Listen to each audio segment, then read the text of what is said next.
Hello friends, and how are you? I have a story about windy weather. This week we're going to be talking about windy weather and thinking about March wild lion and lamb weather. So this story goes right along with what we're going to be thinking about in class this week.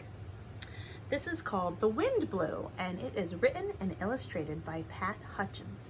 This is a story about a windy day in a town and all the people who are impacted by the wind.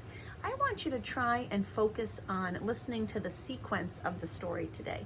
So I want you to try and think about the order in which things happen. And then at the end of the story, I want you to try and talk to your grown-up about some of the different people that we saw in the story and trying to think about who we saw first and who we saw at the end. Are you ready? The Wind Blew by Pat Hutchins, and already she has shown us with her illustrations the windy weather. She's made the branches of the trees curve under the wind, and we see leaves and branches flowing off. The wind blew.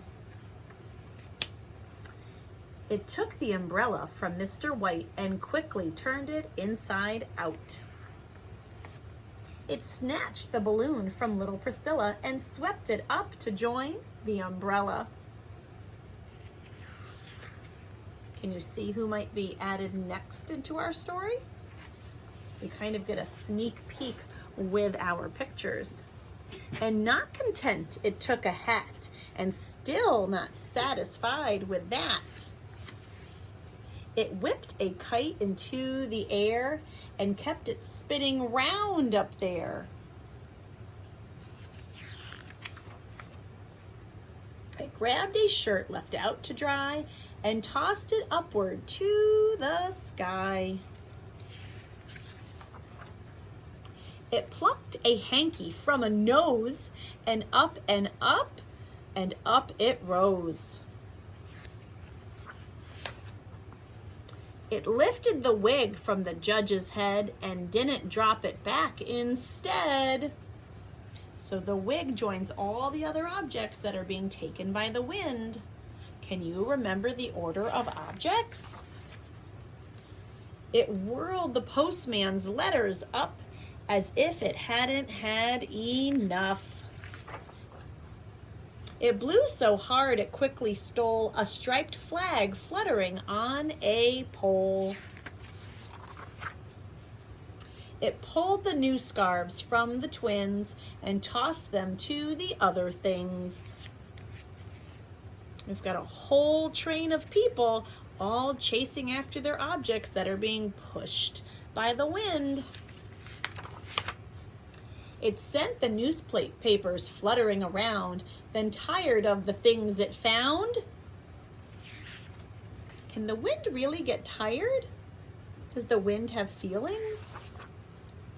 It mixed them up and threw them down. Does everybody have their right object with them? Their right belonging?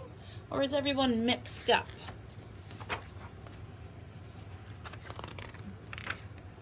We turn our page and blew away to sea. Now look at the people. Did they work out who gets what? They sure did. All right. So now try and tell your learning elf, what are some of the objects that the wind took away in the story, and what order did the wind grab those objects? What was the first thing that the wind grabbed? What came next? What was last? And maybe even tell them not just the sequence of the events, but what was the big idea? What was this story all about? Why did Pat Hutchins write this story? Do you think it's a made-up story, or do you think it's a true story? A story about something that really happened to her one day, right? We've had so many windy days ourselves. I think it might be a true story. All right, take care, friends. I'll see you in the next book.